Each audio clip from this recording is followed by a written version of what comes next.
My people, we are back. We just can't stop. We are on a roll here.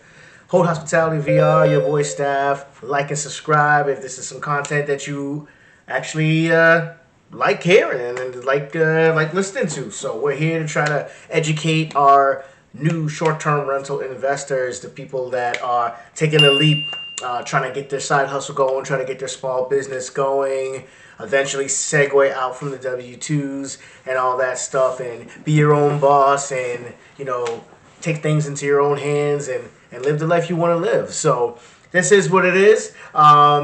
We talked last episode on the gray bag method, basically if you are washing your laundry and getting things ready. Today we're going to talk about guest communications. Guest communications. It is not set it and forget it in this business. You have to be on top. You got to answer a lot of questions. And I'm going to keep it kind of just funky and let you guys know what I do right now.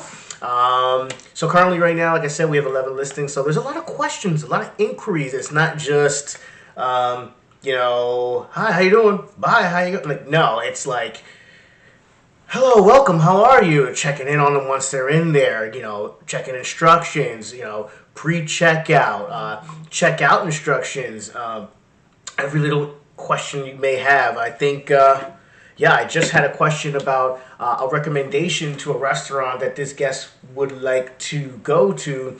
She actually has our guidebook, so we send them the guidebook when they check in. Before they check in.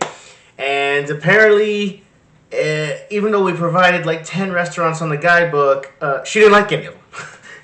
And this is hospitality, people. This is the kind of stuff you're going to deal with. So you got to kind of go out your way and try to find something that she might like. Now, this is a choice, right? This is a preference of how involved you want to be when it comes to pleasing your guest. Like I said, I have a culinary background, so I'm pretty savvy on like what's a good restaurant, what cuisine you're looking for, anything like that. So I can kind of recommend those kind of things. But if you like food, you can definitely just Google some places, put them in your guidebook, so your guests can kind of find out exactly where they want to eat.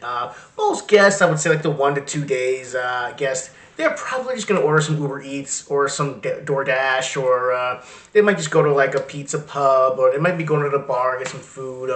That's your normal guest.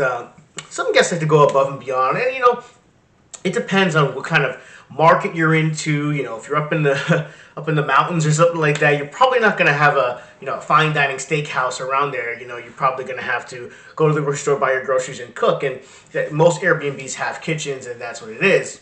But aside from just like things like that, guest communication, just letting them know exactly. For example, let's start at the beginning. So, a guest inquires. Hi, Stafford. I'm coming to town. How do I park, right? You need to basically tell them if your listing includes parking or if it doesn't include parking. Now, here's a perfect example, because some of our listings have parking and some of them are in really tight inner city side streets where you can't park, okay? Or it has a single file driveway, but it's a 4-unit property, so everybody's going to be parking behind each other, and then you need to communicate how everybody's car is going to get out and things like that. Or you just say no parking at all, but they still park in the driveway. Now your traditional tenants can't get out. These are the kind of things that I go through all the time, and I'm, trying to set standards and ways so people know exactly where to park. And that's just one thing, There's also Wi-Fi, right? What's the Wi-Fi code? You could write the Wi-Fi code 20 places. You could wear a T-shirt and say, this is the Wi-Fi code. They still wouldn't know what the Wi-Fi code is, so we send it in the check-in instructions. We put it on Airbnb so they can get it. It's also on a piece of paper when they arrive. So you gotta say the Wi-Fi code. And I recommend, I just started doing some units. Some accounts is a little tedious, but I recommend going into whatever your Wi-Fi provider's name is and changing it from like network 9204 BBXYZ to like Stafford's Hotel or Stafford's B&B or Daniel's Retreat 125. Something simple so that a normal human being, not a robot, could actually do and not get. There's a lot of lower cases and underscores and things. Make it simple so they can get into the Wi-Fi, right? So So Wi-Fi is another question that people may have. Check-in instructions, the code, right? I'm pretty straightforward with the code. You get the code at 3. Like I said, when you check in, you get the code. We're pretty standard, kind of like a hotel. It's like check in, you receive the room key. Check in, you receive the code. And I do that because I got a lot of handymen, I got a lot of housekeepers, myself as well. I touch the units too, so I'm in there. So 3 o'clock, it's yours. But before that, it's the company's to make sure it's ready for you. So we give you a code. We change the code in between. If you get like an August lock or something like that, it kind of gets kind of like tedious because there's really more communication. Unless you really know about August locks, you have to download the August app. And if you don't travel on Airbnb often, you probably don't have the August app. Then you need to, show up to the keypad with the August app and wave your phone in front of the fob, and then it'll unlock. It's kind of awkward. And I had traveling experience where I thought this was just kind of like too much because we're only for one night. Very familiar with like Schlag locks and like Amazon locks. You just enter the code, beep, beep, beep, beep, and we're good. So check-in instructions is something you're going to have to talk about. You may have to send images with your check-in instructions. Airbnb gives you the option to put your check-in instructions in for each listing. You can do this, but if you do this, just know that you're giving the guests access to all their information ahead of time, unless you kind of want to give them some and then give them more. But I just give them all when they check in. And there'll be instances where a guest will be like, "It's 2 o'clock. Where are my check-in instructions?" And I'm like, the preliminary message says that check-in instructions will be sent. Once the unit is turned over at 3, we'll let you know if it's done beforehand. And please keep in mind that there is an early check-in fee. If you need to get in and you're dying to get in, there's an early check-in fee. That's what hotels do. That's what short-term rentals do. That's what businesses do. It's an extra service because it's outside the normal scope of what the arrangement is, as well as late checkout. So that brings me to your settle-in message. So basically, once they actually have checked in, you want to send them a little bit later on. You want to send them a message, maybe in the evening, say, "How are you settling in? Is there anything that I can help you with? Please be advised that this is the point of contact. Either myself or someone on my team. Please send your messages via the Airbnb app or the VRBO app." So somebody that is one of my team members can actually answer your question in a timely manner in case I myself cannot get to it. So then that way it's like, okay, they realize that you're not just some Joe Schmo. You're actually a person that has other people that can help you. In the event that the host cannot, there's other team members and co-hosts and things like that. So that brings you back to communication. Some people like to automate the communication. I do this very, very minimal because I like to have a genuine experience when I'm communicating. And I don't want it to seem like it's a robot communicating with the guest, because there are some instances where, like, imagine being a guest, right? And imagine that you ask for a very particular thing. I don't know how I can say, like a coffee shop or something like that, and you're like, "Hey, I'm looking for a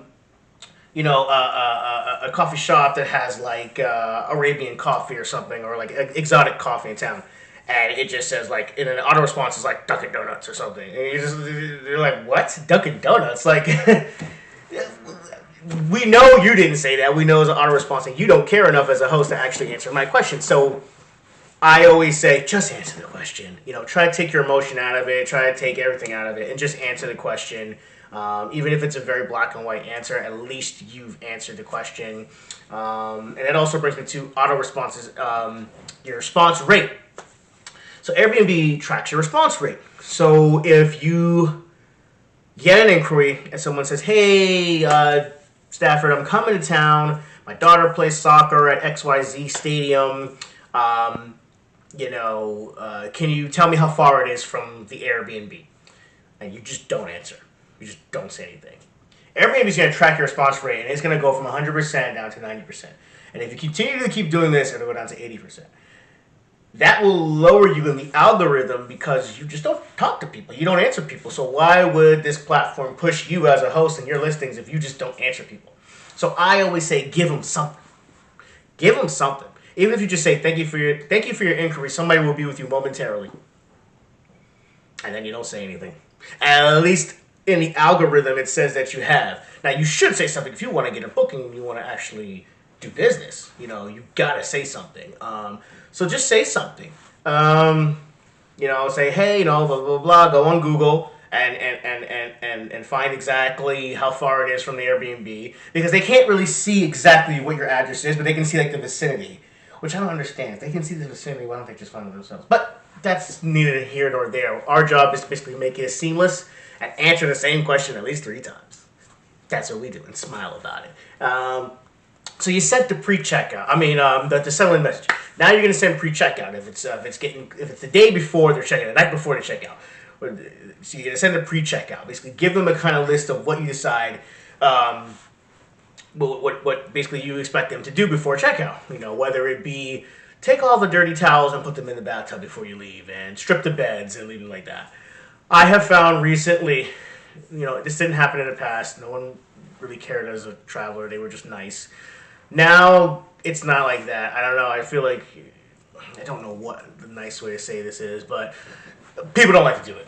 So, we kind of keep the pre-checkout just kind of like, just general tidy up, gather your belongings, take your chargers, take your AirPods, take your this, take your that. You'd be surprised how many things get left behind. And if they bought, like, I don't know, the entire Stop and Shop and put it in the fridge, it's left there. And now, what am I going to do with it? And I feel terrible throwing out all this food that's unopened or something. I don't have time to go, like, donate it, or, like, I don't have space in my personal fridge for it. The housekeepers don't want it. It's got to go somewhere. And then you're that house on the street with the garbage cans that are overflowing because you're throwing out all these people's trash. Is like, these are all things to take into account. But we get it done. We get it done. I say if it's unopened, the housekeepers can have it. Okay, like completely unopened, untouched, the housekeeper can have it. If it's open, just toss it, because you just don't know. People are kind of, you know what I'm saying. So that's the pre-checkout, and then I send before 7 a.m. We send because checkout's at 11 a.m. Like around 7 a.m. or like when I wake up, or Erica wakes up, or anybody else wakes up, we send a checkout instruction. This is just a reminder, your checkout is at 11. We're coming. Like, we're on our way. And I always say this to new hosts: show up. Show up at 11. Don't just say it's at 11 and then you don't show up, because you'll be surprised how people like to push the envelope. They like to kind of like, oh, I don't see anybody, so I guess it's all right. No, it's not all right. So we'll be there, or an associate of mine will be there, or a housekeeper will be there. Sometimes even if I know the housekeeper's running late, I'll still show up at 11 and, say, hey, I'm just getting things ready for the housekeeper before they come. How are you? And now they see, okay, wow, the host is here. Show up, man. If they see the host, they know that you're hands-on, and they'll respect your property more, and they'll give you a good review, too, because, like, I actually met this person. Shake some hands, kiss some babies, be a president. No, don't do that. But that's basically that. You want to communicate with your guests, stay in touch with them. If you want to learn some more stuff about guest communication, if you comment below and tell me what you do. If you use Logify or use Guesty or use one of those third-party communication softwares, whatever, or if you just put the auto responses in, if you copy and paste and drop it, we do a little bit of everything. So definitely leave a comment below, like and subscribe, and we will see you on the next one. Peace.